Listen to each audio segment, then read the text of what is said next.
పెన్షన్లు పెంచుతున్నారు. పెంచిన విధానం నేను చూస్తుంటే అందరూ కూడా చాలా హ్యాపీ ఫీల్ అవుతున్నారు. కానీ వైసీపీ పరిపాలన రాగానే కూడా పెన్షన్లు పెంచుతున్నారు. కానీ ఆ విధానానికి ఈ విధానానికి తేడా అంటే ఏం చెప్తారు?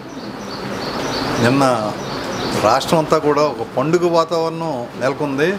ఇంచేదంటే మరి 3,000 నుంచి 4,000 రూపాయలు చేయటం, అలాగే మరి 3 నెలల నుంచి కూడా ఇంకొక 3,000 పెంచి 7,000 రూపాయలు నిన్న ప్రతి పెన్షన్దారుకి ఇవ్వటం వలన మొత్తం అందరూ కూడా రాష్ట్రం అంతా కూడా మేము తిరిగి మా నియోజకవర్గం అంతా కూడా పండుగ చేసుకున్నట్టుంది.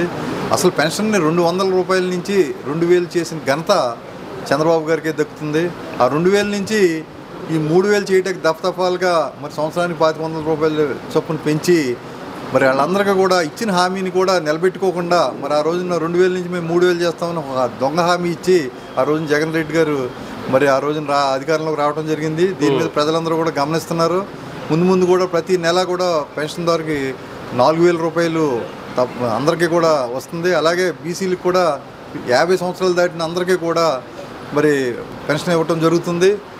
మరి అలాగే వికలాంగులకు తీసుకుంటే మరి 3,000 నుంచి 6,000 రూపాయలు చేయడం జరిగింది. అదే వీల్ చైరు బెడ్ అయితే మరి 15,000 రూపాయలు ఇవ్వడం జరుగుతుంది. దీని మీద అందరూ కూడా ప్రజలందరూ కూడా పూర్తిగా హర్షం వ్యక్తం చేయడం జరుగుతుంది. ఓకే, నేను పవన్ కళ్యాణ్ మాట్లాడడం జరిగింది. వాలంటరీ వ్యవస్థ ఉండాలి, వాలంటరీ వ్యవస్థ లేకపోయినా కానీ ఎక్కడ ఆగకుండా ఈ పెన్షన్లు అనేది జరగడం జరిగిందని చెప్పి, అంటే వాలంటరీ వ్యవస్థను పక్కన పెట్టినట్ట. అసలు వాలంటీర్లు అన్నది లేకుండా నేను మరి పెన్షన్లన్నీ కూడా నిన్న మార్నింగ్ మొదలెట్టి ఈవినింగ్ కల్లా కూడా కంప్లీట్ చేయడం జరిగింది. గతంలో కూడా చంద్రబాబు గారి టైంలో కూడా ఈ వ్యవస్థ లేకుండానే కూడా కంటిన్యూ చేశారు.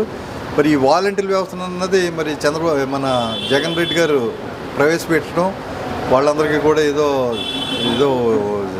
వీళ్ళందరికీ ఉద్యోగాలు కల్పించడం కోసం వాళ్ళందరికీ పెట్టుకోవడం జరిగింది. వాలంటీర్ వ్యవస్థ లేకపోయినా కూడా మరి సెక్రటరియట్ వ్యవస్థ ద్వారా కూడా తప్పనిసరిగా అందరికీ కూడా న్యాయం జరుగుతుందని తెలియజేస్తాం. Okay sir, thank you sir. నమస్తే.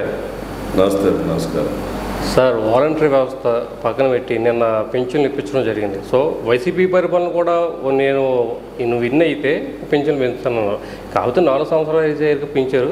టీడీపీ కూడా రాగానే వచ్చిన నెలలో 10 రోజుల్లోనే చేసి చూపించారు. కానీ వాలంటరీ వ్యవస్థను పక్కన పెట్టి సచివుల ఉద్యోగాలతో పెన్షన్లు ఇప్పించడానికి కారణం చేసుకోవచ్చా? మొన్న సార్వత్రిక ఎన్నికల్లో పింఛన్ తెలుగుదేశం పార్టీ అలాగే కూటమిలో ఉన్న పార్టీలన్నీ కూడా ఈ పింఛన్ పంచిపెడతాం వాలంటీర్లతోటి అడ్డుపడుతున్నారు, దానివల్ల మీకు పంచిపెట్టలేము, మీకు అకౌంట్లో వేస్తున్నామని చెప్పి 30 మంది వృద్ధులు చనిపోవడానికి కారణమయ్యారు. కానీ ఆ రోజున కూడా చంద్రబాబు నాయుడు గారు, పవన్ కళ్యాణ్ గారు, కుటుంబ నాయకులు అందరూ కూడా సచివాలయ ఉద్యోగులతోటి పింఛను పంచిపెడితే కనుక సక్రమంగా జరుగుతుంది అంటే ఆ రోజున్న సిఎస్ జవహర్ రెడ్డి గారు హైకోర్టు ఆర్డర్ను కూడా లెక్క చేయకుండా కొంతమందికి పింఛన్ నుంచి మిగతా బ్యాంక్ అకౌంట్లు ఇచ్చి వృద్ధులను అనేక ఇబ్బందులు గురి చేశారు. ఆ పని ఎలా చేయగలమో చూపించాలని చెప్పి అనుభవజ్ఞుడైన చంద్రబాబు నాయుడు గారు ఈ రోజున సచివాలయ ఎంప్లాయీస్తో 12 గంటల్లో మొత్తం ఉదయం 6 గంటల నుంచి సాయంత్రం 6 గంటల లోపల మొత్తం 98% పింఛన్లు పూర్తయినాయి. రాత్రి 9 అయ్యేటప్పటికి పూర్తిగా కూడా పింఛన్లు పూర్తి చేసి ఆ రోజున 200 రూపాయలు అన్నది 1000 రూపాయలు చేసిన ఘనత చంద్రబాబు నాయుడుదే, 1000ని 2,000 చేసిన ఘనత చంద్రబాబు నాయుడుదే.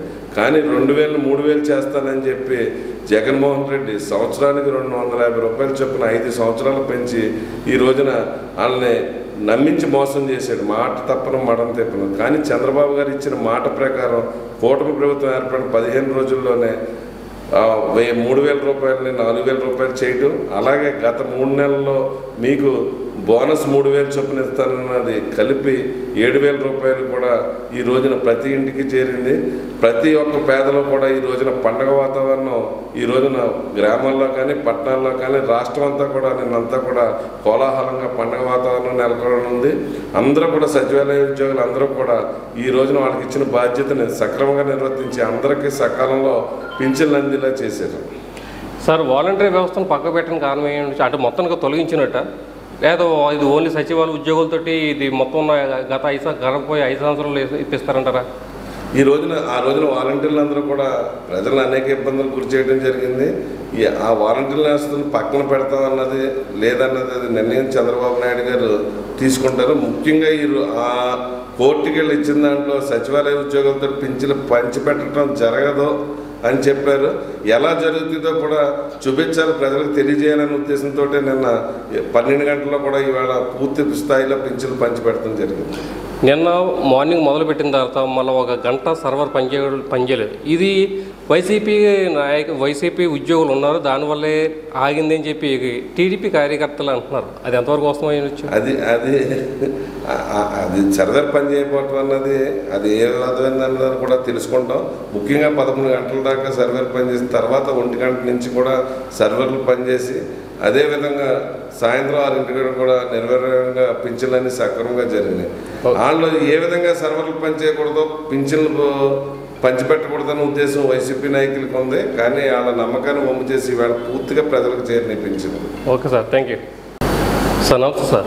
నమస్తే సార్. నిన్న కూటమి రాగానే 1000 రూపాయలు పెంచి, 1000 రూపాయలే కాదు 300, 3000 కూడా నేను ఎప్పుడైతే వస్తానో నెగ్గినప్పటి నుంచి 3000 కూడా యాడ్ చేసి నేను 7000 ఇవ్వడం, లేకపోతే వికలాంగులకి లేదంటే వయోవృద్ధులకి 7000 కాదు 10,000, 15,000 తీసుకున్న వ్యక్తులు కూడా ఉన్నారు. సో అసలు ఈ ఇచ్చిన విధానం చూస్తే మీకు ఎలా అనిపిస్తుంది కూటమి గెలవగా?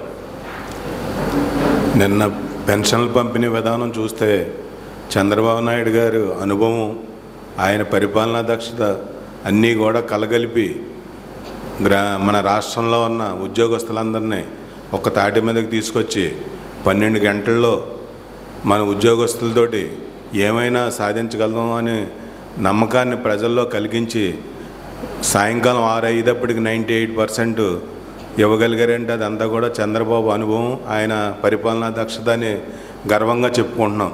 ఓకే. నేను ఏ ఊరు వెళ్ళినా చాలామంది ఆ గ్రామంలో ఉన్నటువంటి కార్యకర్తలు అవ్వచ్చు, ప్రజలు అవ్వచ్చు, సచివాలయ ఉద్యోగులు వచ్చి ఫోన్లు కోవడం తప్ప వాళ్ళు చేసే పని ఏం లేదు అని ప్రతి ఒక్కరు చెప్పడం. అది టీడీపీ కార్యకర్తల నాయకుల దగ్గరికి వెళ్ళి ఈ రోజు ఆ ఖాళీకి ఉంచడం ఎందుకు, వాలంటీర్ వ్యవస్థను పక్కన పెట్టి వీళ్ళతోటి పెన్షన్లు ఇప్పిస్తే సరిపోతుంది కదా అనే ఉద్దేశంతో నిన్న ఆ విధంగా చేశారనుకోవచ్చా పెన్షన్లు ఇప్పించే విధానం? అంటే అది మొన్న సిఎస్ జవహర్ రెడ్డి గారుని సచివాలయ ఉద్యోగస్తులతోటి పెన్షన్లు పంపిణీ చేయమని పవన్ కళ్యాణ్ గారు, చంద్రబాబు గారు లేఖ రూపంలో కోరినా కానీ ఆయన చేయకపోవడం వల్ల కాదు, ఈ సచివాలయ ఉద్యోగులతోటి ఇది చేయగలమని నిరూపించడానికే తప్పించి అది వాలంటీర్ల మీద అది ప్రభుత్వం నిర్ణయం తీసుకుంటుంది. నిర్ణయం కోసం మనం వేచి చూద్దారు. ఓకే. ఇప్పుడు ఉన్న పరిస్థితిని బట్టి ఆల్రెడీ వారం రోజుల్లోనే 2,000 అప్పు చేశారు, 2,000 కోట్లు అప్పు చేశారని, లేదంటే 5,000 కోట్లు అప్పు చేశారని చెప్పి వైసీపీ నాయకులు అనడం జరుగుతుంది. సో ఎంతవరకు వాస్తవం అసలు? లేదు, అదంతా కూడా దుష్ప్రచారం తప్పించి దాంట్లో ఎంతవరకు కూడా వాస్తవం లేదని తెలియజేస్తున్నాను. Okay sir, thank you.